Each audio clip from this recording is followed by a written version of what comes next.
Estamos en Hebreos capítulo 3, versículos del 1 al 6. Vamos a orar para darle gracias a Dios en esta mañana. Señor, te damos gracias porque nos concedes este privilegio de ser los que hablan tu palabra. Te pedimos, Señor, que nos ministres tu palabra, tus riquezas. Señor, ábrenos el cielo, ábrenos tu corazón. Anhelamos, Señor, conocer los secretos que están escondidos en tu corazón para que seamos suministrados, bendecidos y fortalecidos con tu palabra. Señor, sigue ganando terreno en nosotros, sigue absorbiendo la muerte que hay en nosotros. Hemos entendido que por la suministración de tu palabra, Señor, nosotros somos transformados de gloria en gloria. Sabemos que estás haciendo un trabajo muy precioso y fino en nosotros y nos estás llevando a la gloria de los hijos gloriosos tuyos. Señor, gracias que has tomado nuestras manos para llevarnos a tu gloria y nosotros queremos ser obedientes y dejarnos, Señor, llevar por ti. Señor, gracias porque nos vas a bendecir una vez más con tu palabra. Yo bendigo a todos los hermanos en todos los diferentes lugares que nos van a escuchar en esta mañana. Bendecimos a todos los hermanos y bendecimos tu precioso nombre. Gracias, Jesús. Amén. Muy bien, les dije que estamos en Hebreos capítulo 3, versículos del 1 al 6. Vamos a leerlos. Dice, por tanto, hermanos santos, participantes del llamamiento celestial, considerad al apóstol y sumo sacerdote de nuestra profesión, Cristo Jesús, el cual es fiel al que le constituyó, como también lo fue Moisés en toda la casa de Dios. Porque de tanto mayor gloria que Moisés es estimado digno cuanto tiene mayor honra que la casa el que la hizo. Porque toda casa es hecha por alguno, pero el que hizo todas las cosas es Dios. Y Moisés a la verdad fue fiel en toda la casa de Dios, como siervo, para testimonio de lo que se iba a decir. Pero Cristo, como hijo sobre su casa, la cual casa somos nosotros, si retenemos firme hasta el fin la confianza y el gloriarnos en la esperanza. Gloria a Dios.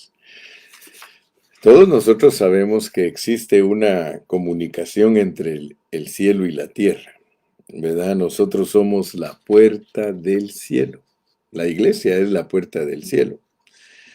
Tenemos ojos espirituales, podemos ver a los ángeles que ascienden y descienden sobre la escalera celestial. Bienvenidos a su programa Pan de Vida. Queremos disfrutar a través de la Escritura a nuestro querido y precioso Señor Jesucristo. Decíamos entonces que estamos en Hebreos 3:1, donde se nos presenta a Cristo como el apóstol, como el enviado de Dios.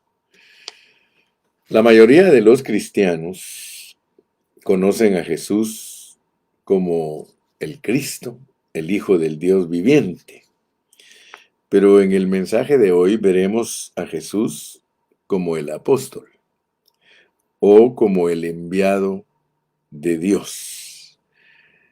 El Señor Jesucristo nos fue enviado de Dios y con Dios. Eso es muy importante entenderlo, que Él no vino solamente como enviado de Dios, sino vino con Dios. Aleluya. Ahora tenemos una pregunta. ¿Por qué y para qué fue enviado este apóstol? Vamos a hallar las respuestas en este mensaje de hoy. Si queremos entender el título del mensaje de hoy es Cristo como apóstol es superior a Moisés. Fíjate que en los primeros 2 capítulos de Hebreos se nos presentan cosas que eran muy queridas para los judaizantes. Sí, los judaizantes tenían muchas cosas muy, muy apreciadas por ellos y les costaba entender que Dios estaba haciendo una transición. Yo creo que no hay cosa más difícil para las personas que cuando se hace una transición, cuando hay un cambio de una cosa para otra. Como por ejemplo, nosotros sabemos que todo el Antiguo Testamento hablaba de la venida de Cristo, hablaba de la encarnación de Dios, pero lo tenía como en una forma escondida, en una forma así gloriosa, porque dice la Biblia que gloria de Dios es encubrir un asunto. O sea que todo lo que era concerniente a la venida de Cristo, a pesar que estaba en el Antiguo Testamento, estaba escondido. Estaba en tipos, en sombras, en alegorías, en metáforas. Entonces llegó el momento en que tenía que suceder ese cambio. Y nosotros debemos de poner mucha atención porque cuando Dios va a hacer un cambio, está como obstáculo el corazón del hombre, porque el hombre se acostumbra. Los judíos se acostumbraron a Moisés, se acostumbraron a la ley, aunque Dios les mostraba por medio de la ley que iba a haber un cambio, que iba a venir el encarnado, les costaba entenderlo, les costaba a los judíos entenderlo, ese cambio de que iban a pasar de la ley a la gracia. Entonces hubo mucha oposición de parte de los maestros, de los religiosos, y se cerraron. No, no abrieron su espíritu para recibir a Cristo. Pero dice claramente Juan 1:12, más a todos los que le recibieron, a los que creen en su nombre, les dio potestad de ser hechos hijos de Dios.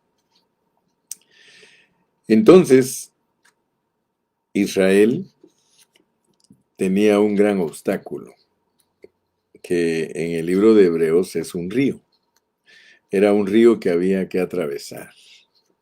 Era un río que había que cruzar. Y ellos estaban tan entregados al judaísmo que ellos apreciaban muchas cosas que pertenecían estrictamente al antiguo pacto y que Dios quería hacer un nuevo pacto. Entonces, por eso queremos presentar un resumen de los mensajes anteriores. Y primero queremos ver la comparación del Dios del pueblo judío, del Dios del Antiguo Testamento con el Dios del Nuevo Testamento. En el Antiguo Testamento, Dios es ciertamente Dios, pero Él estaba oculto. En el Nuevo Testamento, Dios se expresa. El hombre viene como la expresión misma de Dios. Cuando hablamos del hombre, es el Hijo del Hombre. O sea que el Hijo vino como la expresión misma de Dios. En el Antiguo Testamento Él estaba oculto, pero en el Nuevo Él se dio a conocer en la persona del Hijo. En el Antiguo Testamento Él habló en una forma indirecta. Él habló por medio de los profetas. En el Nuevo Testamento habla en el Hijo directamente. El Hijo es la palabra de Dios. El Hijo es el hablar de Dios. El Hijo es Dios mismo.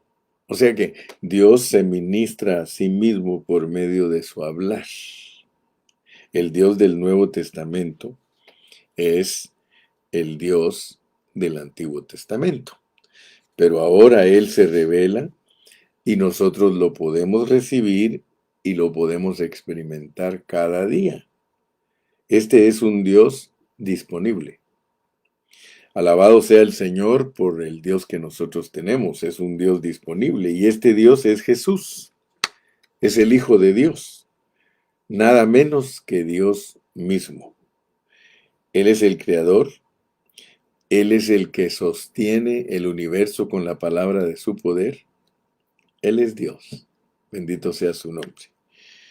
Entonces eso lo vimos en el capítulo 1, pero en el capítulo 2 hay otra comparación. Cristo es superior a los ángeles. Como hijo de Dios, Él es el Hijo del Hombre, Él es superior a los ángeles y tiene un nombre que es sobre todo nombre. Él es el propio Dios hombre, el que sostiene todas las cosas. Él es el primogénito de entre los muertos y por la resurrección, Él es el heredero de todas las cosas. Él es el redentor. Él es el que imparte vida. Él es el que vendrá. Él es el que está sentado como rey en el trono de Dios. Él es aquel que existe eternamente. Por ser un hombre, Él es superior a los ángeles. ¿Por qué? Porque Él tiene dos naturalezas. Él tiene la naturaleza divina y la naturaleza humana. Él es Dios hombre y Él tiene superioridad a los ángeles. Él se extiende al hecho de que es un hombre y aunque fue creado un poquito inferior a los ángeles para padecer la muerte, porque ya entendimos que la razón por la cual él fue creado un poquito menor que los ángeles es para gustar de la muerte, porque los ángeles no gustan de la muerte, pero aún como hombre él es superior a los ángeles. En lo que él es un poquito menor que los ángeles es porque le dieron cuerpo de sangre y de carne para que participara en la muerte para salvar a la humanidad, o sea, para venir a ser el capitán de la salvación de nosotros. Así que esa es la introducción para nuestro mensaje de esta mañana. Entonces, como primer punto, vamos a darnos cuenta que hay comparación. Como primer punto, tenemos que entender que hay comparación de nuestro Dios con el Dios que poseían los judíos. Hay una comparación. Pero luego vimos la comparación entre Cristo y los ángeles. Y vimos que tenían dos secciones. La primera, Hijo de Dios, superior a los ángeles. La segunda, Hijo del Hombre, también superior a los ángeles. Ahora vamos a llegar a una tercera comparación. Voy a repetir este concepto porque es muy importante. El punto número 1 que queremos tratar en esta mañana es de que hay una comparación. La primera comparación en Hebreos es de nuestro Dios con el Dios que tenían los judíos. A pesar que es el mismo Dios, estaba oculto en el Antiguo Testamento, se dio a conocer en el Nuevo Testamento. Se encarnó. Muy bien. Luego vimos la comparación entre Cristo y los ángeles. Dice que es superior a los ángeles, pero un poco menor que los ángeles, y tuvimos que entender ese concepto. La razón por la cual Cristo es un poco menor que los ángeles es porque tiene que padecer la muerte para salvarnos a nosotros. Pero ahora llegamos a la tercera comparación. A partir del capítulo 3, el escritor de Hebreos nos muestra cómo Cristo es superior a Moisés.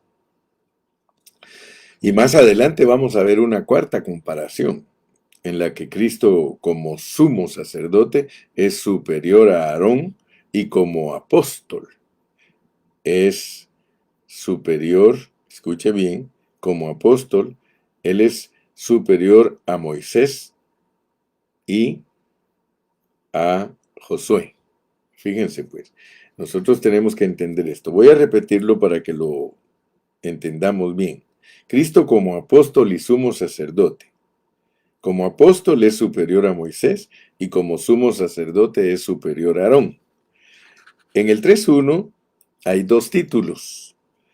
Esos dos títulos son dados a Cristo. Dice, considerar al apóstol y sumo sacerdote de nuestra confesión o de nuestra profesión. Aquí se puede usar la palabra confesión o la palabra profesión, pero es más acertada la palabra confesión. Nosotros confesamos a Cristo como nuestro apóstol y sumo sacerdote. Esa es nuestra confesión. Jesús, Jesús es nuestro apóstol. Jesús es nuestro sumo sacerdote. Ahora, como apóstol, está tipificado por Moisés. Como apóstol, él está tipificado por Moisés y como sumo sacerdote, él está tipificado como Aarón. Una pregunta, ¿quién fue el primer apóstol del Nuevo Testamento? El primer enviado de Dios del Nuevo Testamento fue Jesús. Les digo de nuevo, Hebreos es un libro muy particular. Primero, nos dice que el Señor Jesús ha sido designado para ser el heredero de todas las cosas. Segundo, nos dice que Él es el capitán de nuestra salvación. O sea que no hay otro libro en la Biblia que diga que Él es un sumo sacerdote. Y finalmente en Hebreos 3 dice que Él es apóstol. En griego, apóstol es uno que es enviado. Jesús fue enviado por Dios. Así que aquí en Hebreos tenemos heredero, tenemos capitán, tenemos sumo sacerdote, tenemos apóstol. Durante el tiempo de la esclavitud del pueblo de Israel en Egipto, durante ese tiempo de Faraón, los israelitas sufrieron mucho. Ellos sufrieron una opresión terrible como esclavos. Pero Dios se apareció a Moisés y le encargó que él fuera ante Faraón y que negociara. Todos nosotros sabemos que 12 veces se presentó Moisés delante de Faraón para negociar la liberación del pueblo de Israel. Dios quería sacar a su pueblo fuera de Egipto. Y no solamente quería sacarlos de Egipto, sino que quería llevarlos a través del desierto. Pero el llevarlos a través del desierto era con un propósito. El propósito de Dios de llevar a los hijos de Israel a través del desierto era para que ellos fueran su casa, para que fueran su habitación. Por supuesto que Dios los puso a construir el tabernáculo. En el desierto ellos tuvieron que construir el tabernáculo para que Dios morara. Pero el tabernáculo en sí no era la realidad de Dios. La realidad de Dios era que Él quería morar dentro de su pueblo. O sea que el tabernáculo solo era una figura de algo que Dios se había propuesto, porque a la que llamó casa fue a la casa de Israel, al pueblo. El pueblo era la casa de Israel. Entonces, hablando así estrictamente, aunque Dios estaba tratando con ellos y los estaba usando, haciendo cosas exteriores, en ese caso los hizo que hicieran una tiendita, un tabernáculo. Era solo una figura de lo que Dios estaba buscando en realidad dentro de ellos. Esto es lo mismo como cuando Dios creó a Adán y a Eva. Ustedes saben que Él creó a Adán y a Eva con un propósito. Y aunque estaba poniéndolos frente a los árboles, diciéndoles que comieran, el propósito en sí era que Él se quería mezclar dentro de ellos o con ellos, quería vivir dentro de ellos, por eso les estaba mostrando su plan a través de unos árboles, que comieran para que se constituyeran. Entonces, veamos cómo trabaja Dios. Dios siempre está trabajando con una figura exterior para lograr algo interiormente en nosotros. Si seguimos ese patrón que viene desde Génesis, nosotros nos vamos a dar cuenta que cuando estaba trabajando con Adán y Eva, los tenía también con aspectos exteriores para explicar lo que estaba él tratando internamente. Lo mismo hizo con el pueblo de Israel. Con el pueblo de Israel, él los puso a que hicieran una tienda, un tabernáculo, pero la realidad era lo que representa verdaderamente ese asunto. ¿Verdad? Porque si no, nosotros no vamos a entender qué es lo que Dios está haciendo con nosotros también en este tiempo. En este tiempo nosotros tenemos orden de culto, tenemos ordenanzas, tenemos mandamientos de cómo conducir la iglesia del Señor y nos reunimos y cantamos y ofrendamos, pero lo que Él está haciendo internamente en nosotros es lo más importante, que Él nos está constituyendo en su casa. Fíjense que esto es tremendo, porque todo viene desde el principio mostrándonos que lo que Dios está buscando es una casa donde pueda Él morar. Entonces, todo lo que sucede externamente solo es símbolo y todo lo que sucede internamente es la realidad de esos símbolos. Aleluya. La verdadera habitación de Dios en la tierra eran los hijos de Israel, eran la casa de Dios. Ellos estaban formados y constituidos por Dios, ¿eh? Al enviarles a Moisés, el apóstol de Dios. Entonces nosotros estamos igual. Nosotros hoy día tenemos un apóstol, tenemos un capitán de la salvación. Entonces es muy importante, tenemos un sumo sacerdote. Gloria a Dios. Entonces, el cuadro de Moisés debe de ayudarnos a entender lo que vamos a hablar hoy. Quiero leer este versículo para que usted se dé cuenta, porque el verdadero significado de la palabra apóstol es enviado o uno que ha sido enviado. Y sin duda Moisés fue un apóstol, pues fue un enviado en el Antiguo Testamento, que guió a los hijos de Israel para salir de Egipto con miras en la edificación del tabernáculo. Repito ese conceptito, por favor, para que no se les olvide.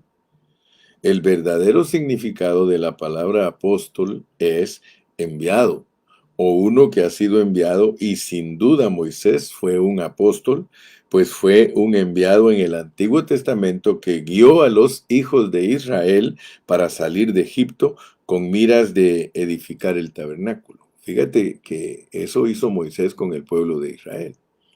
Ahora, si el Señor Jesucristo es nuestro apóstol, Él es nuestro enviado, y Él nos ha sacado del mundo y nos ha introducido a la vida del desierto, que es la vida de la iglesia. Pero ¿con qué miras? Con las miras de edificar la morada de Dios. Y todos nosotros sabemos que eso es bíblico y no estamos hablando nada fuera de contexto.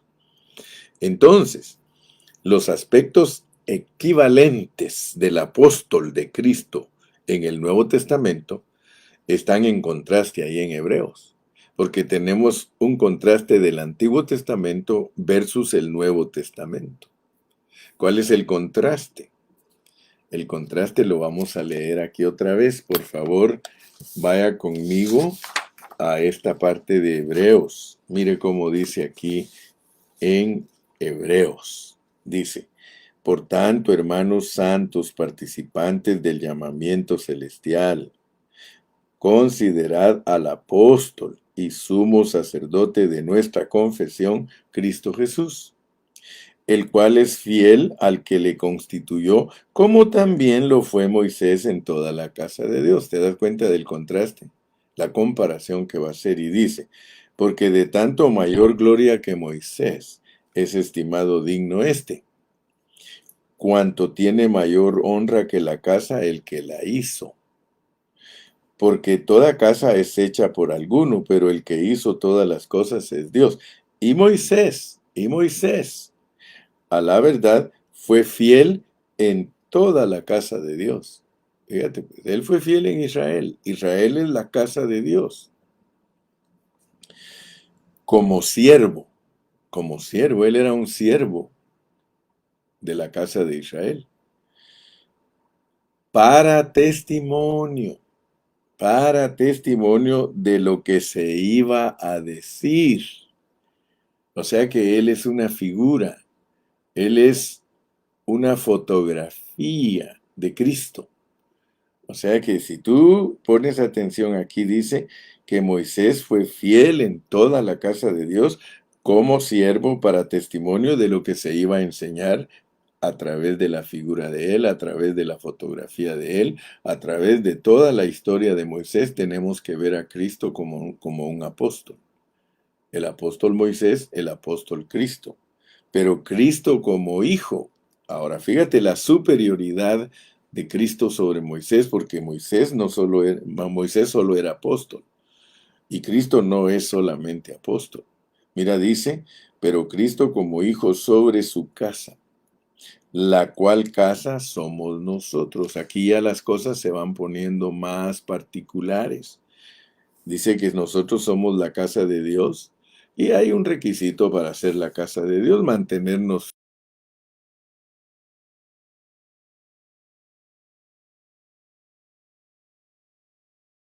Gloriarnos es una acción.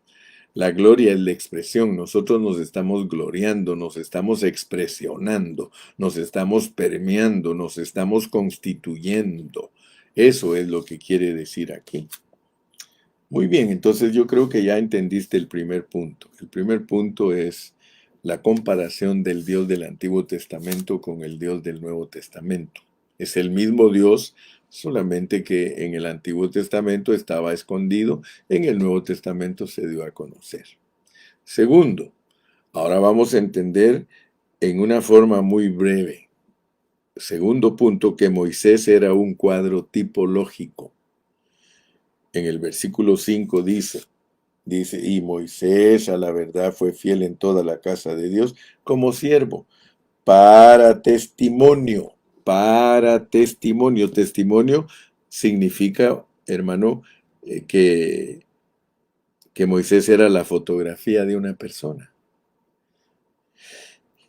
Él estaba mostrando una persona que habría de venir. Por eso mira cómo dice, para testimonio de lo que se iba a decir. O sea que Cristo iba a venir y usan a Moisés como testimonio, como fotografía o una prefigura. Moisés estaba prefigurando a nuestro apóstol. O sea, él era una sombra, él era un testimonio, una fotografía, un tipo del apóstol verdadero y genuino que iba a ser enviado por Dios. El apóstol genuino que iba a ser enviado por Dios era Jesucristo. Pero existe una gran diferencia. Fíjate, Moisés solo tenía la humanidad. Moisés solo tenía la humanidad. Él solo tenía la naturaleza humana, lo cual era bueno para la edificación de Dios, pero no tenía la naturaleza divina. O sea que a diferencia de Moisés, el Señor Jesucristo posee dos naturalezas. La humana, que es un buen material para la edificación de Dios, y también la divina, que es el elemento del constructor. Por tanto, no solo en su humanidad, ¿verdad? No solo en su humanidad Él es el material bueno para la edificación de Dios, sino que en su divinidad Él es el constructor mismo. Fíjate.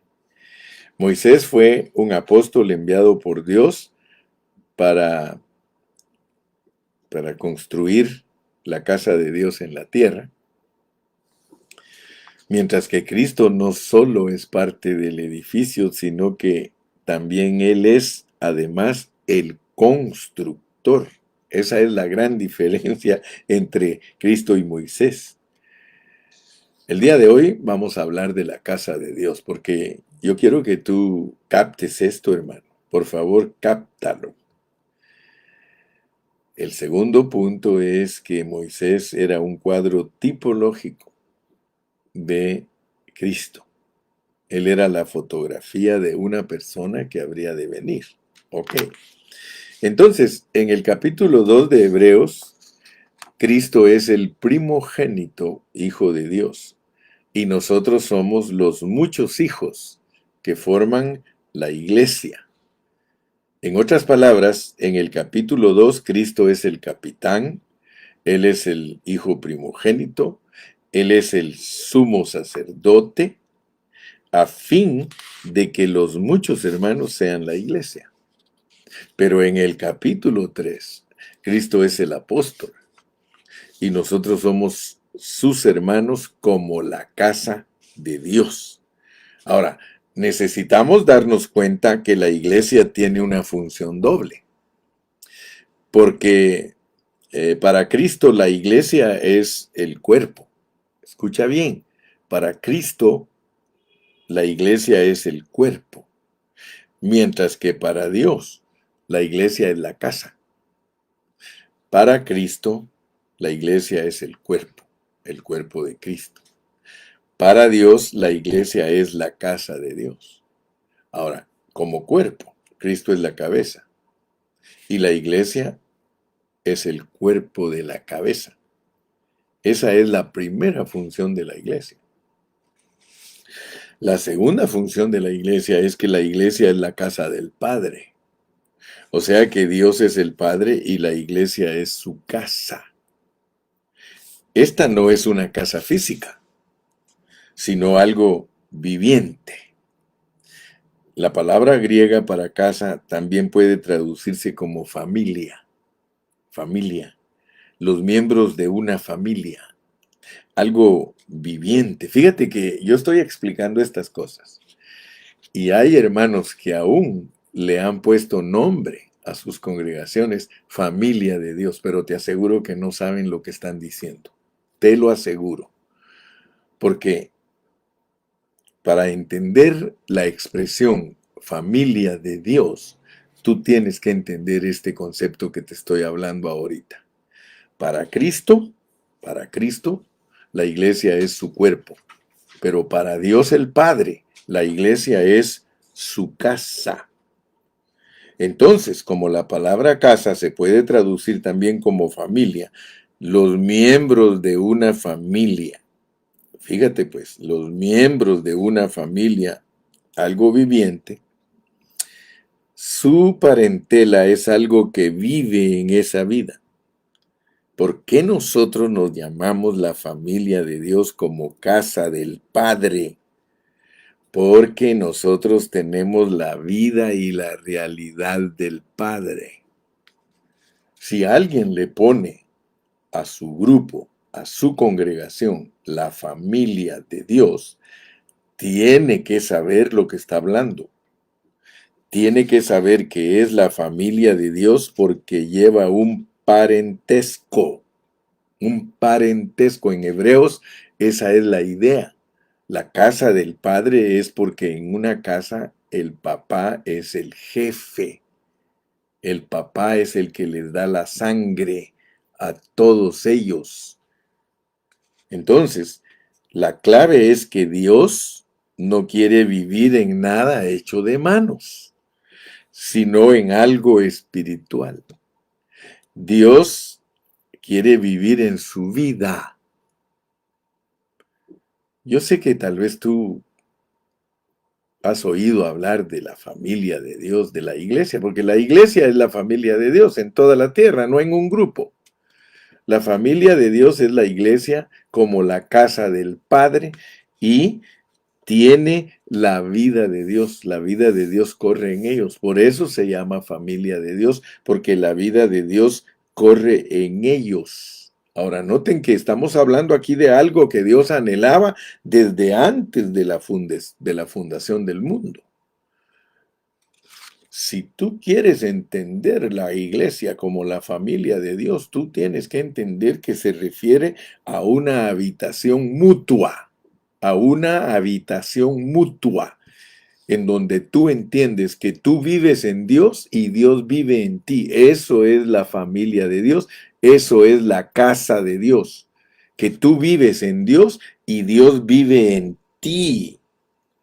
O sea que Dios tiene una habitación y es una habitación viviente. Somos piedras vivientes, como la casa de Dios, somos piedras vivientes, mientras que como cuerpo nosotros somos miembros vivientes. Es diferente, hermano. Es diferente, pero tienes que alcanzarlo a ver. El segundo punto que tenemos que alcanzar a ver aquí es que la casa del Padre, ¿m? La casa del Padre es vivir en su creación, vivir en su creación. Esa es la casa del Padre, vivir en su creación. Ahora, ¿cómo vive Dios en su creación? Por medio de su vida. Hay un canto que cantaba Ramón, muy bonito, que ya no lo canta. Su vida nos dio, ¿qué más puede darte? Su vida. Gloria a Dios.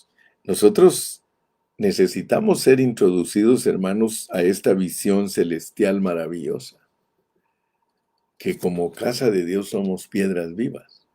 Es una edificación. Como casa de Dios, la iglesia es una edificación. Como cuerpo de Cristo, es un cuerpo que tiene miembros. Gloria a Dios. Tiene miembros. Entonces, que Dios nos ayude a abrir nuestros ojos para ver lo que es la casa de Dios. Entonces vamos a terminar con el tercer punto. Si hemos entendido lo que es la casa de Dios, esto quiere decir que donde está la casa de Dios, allí está la familia de Dios. Fíjate, donde está la casa de Dios, ahí está la familia de Dios. Donde está la familia de Dios, ahí está la vida del Padre. La vida del Padre. En la realidad de Dios, el Padre, es donde vive la iglesia como familia. En la realidad de Dios. Fíjate que es posible que haya cientos de miembros, pero deben saber que Cristo reside en todos y en cada uno de ellos. Cristo no es un miembro separado del cuerpo porque Él reside en todos los miembros. Fíjate, de la misma manera que la casa del Padre es la familia de Dios, el Padre no es un miembro separado de la familia, sino que está en todos los hijos. Esta es la casa de Dios. Esta es Betel, misma que Jacob vio en sueño. Por esta razón, donde está la iglesia, también está Betel. ¿Sí? La casa de Dios, con el Hijo del Hombre, Cristo, como la escalera celestial, esta es la iglesia, es la puerta del cielo, por medio de la cual las personas tienen comunicación con el cielo. ¡Wow! Yo me quedo maravillado de lo que es la iglesia, hermano. Dice que es la puerta del cielo. Ninguna persona puede entrar a Dios si no es a través de la iglesia. ¿Por qué? Porque la iglesia es Cristo. La iglesia es la familia de Dios. La iglesia es el lugar donde hay acceso a Dios. Ninguna persona puede encontrar a Cristo fuera de la iglesia. Solo en la iglesia pueden encontrar las personas a Cristo. Entonces, quiero que en esta mañana todos nosotros nos abramos a la verdad. Porque si usted, hermano, si usted, hermana, tiene ojos espirituales, usted puede ver lo que es la iglesia. Ver a los ángeles que ascienden y descienden sobre la escalera. Usted puede ver que la iglesia es una casa viviente, una casa que se mueve y camina. Usted se da cuenta que la iglesia es un cuerpo corporativo con un apóstol, con el apóstol Jesucristo. Fíjese que no tenemos otro lugar. No hay en donde nosotros podamos desarrollarnos fuera de la iglesia. No hay otra casa. Solo hay una casa, hermano. No es individuos, sino que somos una corporificación, una corporación, hermano. Todos necesitamos la iglesia. Todos nosotros necesitamos disfrutar a Cristo a través de la iglesia. No se puede disfrutar a Cristo individualmente. Tiene que ser a través de la iglesia, todos juntos, una casa edificada. Ese es el propósito de Cristo, hermano. El propósito de Cristo es tenernos a nosotros juntos. Vamos a leer Primera de Timoteo, capítulo 3, versículos 14 y 15. Primera de Timoteo, capítulo 3 y versículos 14 y 15. Mire cómo dice. Esto te escribo, le dijo Pablo a Timoteo, aunque tengo la esperanza de ir pronto a verte, para que si me tardo, sepas cómo debes conducirte en la casa de Dios, que es la iglesia del Dios viviente. Yo te he enseñado a ti, mi hermano, a que estudiemos la Biblia bajo contexto. Si tú quieres hablar de la iglesia como la casa de Dios, la familia de Dios, es diferente a hablar de ella como el cuerpo de Cristo. Como cuerpo de Cristo se refiere a los individuos que tienen la vida de Cristo y que todos juntos formamos un cuerpo. Como cuerpo de Cristo, la iglesia se refiere a miembros individuales que tienen la vida de Dios y unidos por coyunturas y cuerpo. Pero si hablamos de la casa de Dios, fíjate, para que si tardo sepas cómo debes conducirte en la casa de Dios, que es la iglesia del Dios viviente. La iglesia del Dios viviente. Fíjate que te pone a un Dios viviente, a un Dios viviente. Y aquí está refiriéndose al Padre. Cuando se refiere al Padre, la iglesia es la columna y baluarte de la verdad. ¿Por qué? ¿Por qué la iglesia como casa de Dios es la columna y baluarte de la verdad? Porque esta es la verdad, aquí está en el contexto, que Él se encarnó. Cuando estamos hablando, dice, e indiscutiblemente grande es el misterio de la encarnación. Cuando tú estás hablando de la casa de Dios, la iglesia del Dios viviente, es una columna y un baluarte que significa que Dios se manifestó en carne. Es una revelación que Dios te da y que quiere que entiendas.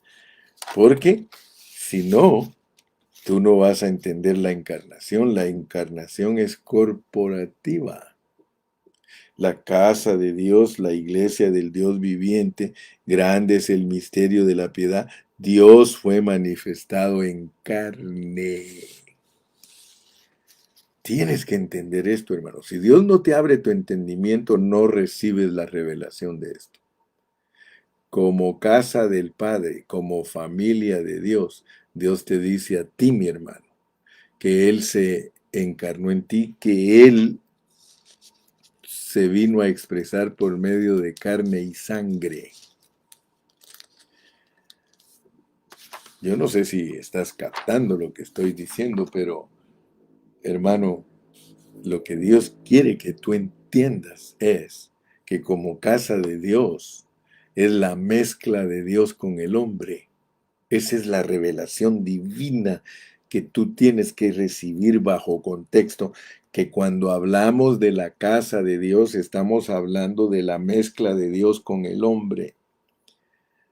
Nosotros como familia de Dios, por eso te dije que van a haber grupos que no saben lo que su nombre representa. Ojalá que las iglesias que se llaman familia de Dios entendieran que cuando se habla de familia de Dios se está hablando de una mezcla. que Dios fue manifestado en carne. Mira, vamos a regresar a Hebreos. Por favor, ve conmigo a Hebreos y vamos a leerlo otra vez porque aquí está en Hebreos. En Hebreos, tú puedes disfrutarlo juntamente conmigo. Hebreos 2:14. Así que, por cuanto los hijos participaron de carne y sangre, fíjate que es una participación. O sea que nosotros como hijos, como familia del Padre, nosotros participamos de carne y sangre y Él participó también de lo mismo. Entonces es muy importantísimo entender lo que es la morada de Dios. La morada de Dios es en carne y sangre. La morada de Dios en carne y sangre. Aquí mora Él, mira, en este cuerpo caído, aquí mora Él. Por eso tenemos que pasar un proceso en esta carne y sangre. Esta carne y sangre no hereda el reino, pero eso no quiere decir que no es la casa de Dios. Y ese es un misterio. Mira, volvamos a leerlo en Primera de Timoteo, donde estábamos leyendo, hermano.